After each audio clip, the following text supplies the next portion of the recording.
Tertiary institutions across the country will be resuming soon after about 6 months at home as a result of the COVID-19 pandemic. Now, the federal government has advised all institutions to adhere strictly to the guidelines for reopening schools as announced by the Presidential Task Force on COVID-19. How can these students and institutions stay safe from coronavirus and other vices? Joining me now is hostile environment and security consultant Femi Aratokunle. Good morning. Good to have you here in the studio. Back to my country. Good morning. Right. Now, let's look at the reopening of schools, especially tertiary institutions. Yeah. There has been concerns when you see the secondary schools reopening, and we saw how there were challenges, the gaps that were yet to be covered when it comes to ensuring safety, especially as a result of the pandemic, and also security, which is also very crucial. Before now, you would recall that there have been cases of kidnapping even in schools, and there's also cases of hostels being invaded and students raped. Let's talk about this. How concerned are you with regards to these issues, and how do we move from here? Well, good morning once again. Good morning, Nigerians. It is not just only about how concerned is Femi. It's all about the parents, right, the environment, our society, everybody, the lecturers, and the non-teaching staff, and the security that we have in our schools. The fact remains, we always talk about security all the time, but are we actually implementing the right strategy that will make security work the way we want them to work? But the answer to that is no. We're not, the appropriate budget we're not actually given to them, and the kind of training they are meant to have to serve us better are not actually in place for them at all. So because of not having the right budget, you think that is why they are looking in a different direction? Well, not that they are looking into a different direction, they are just doing what they feel they know best how to do. That is the simple fact. You want to protect students, but you don't have the right tools, you don't have the right appropriate way to deal with them. How do you want to do that? Now, if we want to protect our students, because of course it's important, they are the future of the country, where do we begin to look? What is this direction that is right for schools? And does environment play a major role as a determinant factor if you are looking at strategy? Wes, let me put it to you this way. Yes, environment is one. Then we have our lecturers, burdened already with so much lectures, modules, to deliver, practicals to be delivered for students. So we don't need to even overwhelm them with anything that has to do with the safety or the security at the moment. Let us now concentrate better on our security. The CSOs, what do they know that they need to do? How can the lecturers, how can the VCs, the rectors, how can they work in one harmony and understand the core things that they will use to protect the students? If they don't have it, they cannot give what they don't have. And we can't get the best result because we've not given them the right tools to work with. So it begins with budget. It begins with the budget, not just the budget, the right budget and the right training. And again, once you have the right budget, the right training, then the right equipment now comes in. Let's look at the right training first of all. What do you think that schools need to do? Train perhaps the CSOs in what kind of training do they require? They need what we call the security customer service training. It's completely different from just normal customer service training. Students will come back to school after 6 months. Trust me, everybody they seem to have different ideas. So the challenges the security will have is, are we up to date? Are we up to speed in how to really advise students on how to behave in school, on our campuses, and things they need to do, things they need to know, the social distance we keep talking about. Trust me, they want to go to bars, they want to go to social gatherings. How are the measures going to look like? They might probably revolt of some certain things, but do we have the orientation in place to start teaching and letting them understand that things are not going to be normal like before again? Just look at what's going on in UK right now. Students are probably being isolated within their campuses. They are even thinking of you might probably not go on Christmas. So it is a problem already right now. So will that so be... there are chances of a Yes, revolt? there are chances that students will revolt if you try to take away a bit of their freedom. And this will boil down back again to the securities. But do we have the right strategy for the securities to do the right thing? We have some few weeks or some few days in school reopening again. How will the students actually, put together and adhere to the strict measures that the schools want to put in place if there are no adequate training and no adequate updates for the security? Remember, school security seems to have been relegated completely. Absolutely. So we now need to see how best to put them up to speed. When was the last time they actually go on probably general security training programs?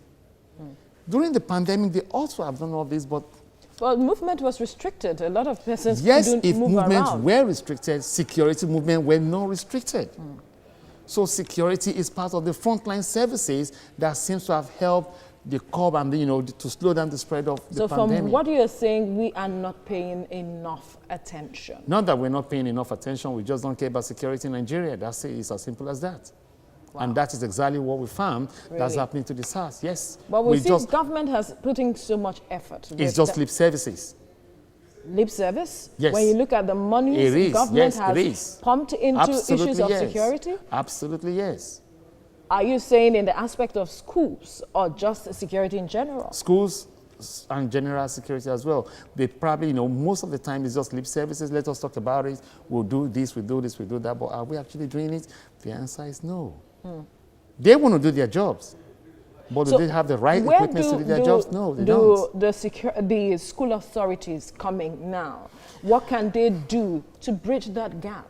What they can do to bridge the gap is so simple. Call on the CSO, call a general meeting with the school security team or the school security committee and start looking into what do we need to do to secure and save lives. Do we want to go back to what we did so many months ago, or we want the same incident to repeat back itself? We now need to sit back and you know what? There should be what we call an emergency fund to do this and do that. It's happened before in UK. It's happened before in America. Remember when there are cases of killings going on and around in some places? There are so many measures just put in place. They call it emergency situation. An emergency fund must be at hand to make it work. So state governments now, because need to do something with regards to the this state issue. governments, the federal government, the local government, and the community at large.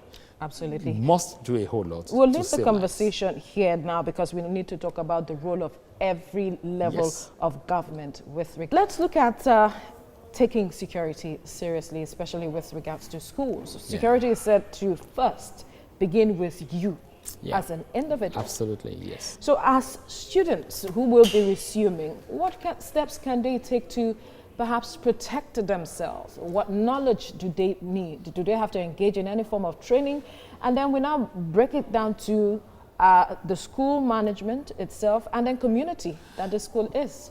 Okay, let me take you back to some incidents that seems to have happened in Nigeria during the first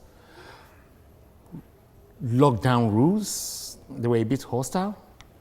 They were a bit violent somehow from the security towards the member public. And you can see the outcry and stuff like that. But right now, we now need to kind of lower the whole tempo. I mean, we need to bring the temperature completely down to a freezing level. So what we are saying is orientation, education, and speaking to them so that they can understand why measures are being taken, rather than forcefully doing things that we would never talk about with them. This might probably bring some kind of revolt, and the security will be the first to be hammered when things like this should happen. So the communication channels between the security operatives and the student has to be open and there has to be some level of feedback. And this is why I call it security customer service amongst security men and women within the industry. They might probably not have it, or however they do have it, but we have a culture of, I'm talking to you. Don't you know who I am? I'm a uniformed person. I have the authority to do A, X, Y, Z. Everything has got to be being And what we need to do is let us talk as civilized people. Let us make it very civil. Security is a very interesting profession, but we've taken it as if they are little monsters that we don't want to even see or we don't want to talk But some will about. tell you because the trust deficit, because of the trust deficit, that's why you see people react in that way towards people in uniform. Agreed. The society caused it. When I say the society, from the head of the country, the police officers, the Senate, the NAS, the teachers, the VCs. Look, it's a general problem. We are all guilty of this. So it is not just one single person, or we should single out security that they are abusing us. The question is, how do we address them? Whatever you give to me is what I give back as well. Students, the part of the students, what should they know? What they need to know is this. They need to have what you call the SOP, which is the standard operating procedure that, look, this is the situation. So from the main gate, or perhaps, put it out on their websites so that it goes straight down to them before they start coming in that, look, things are not going to be as usual as before. Please listen to your security officers, your departmental governors, leaders, as, student unions has got to be put in place so that everybody, be on the same page and follow the same trend and level of what we The community, what role do they have to play? The community will play a very big role. You know why?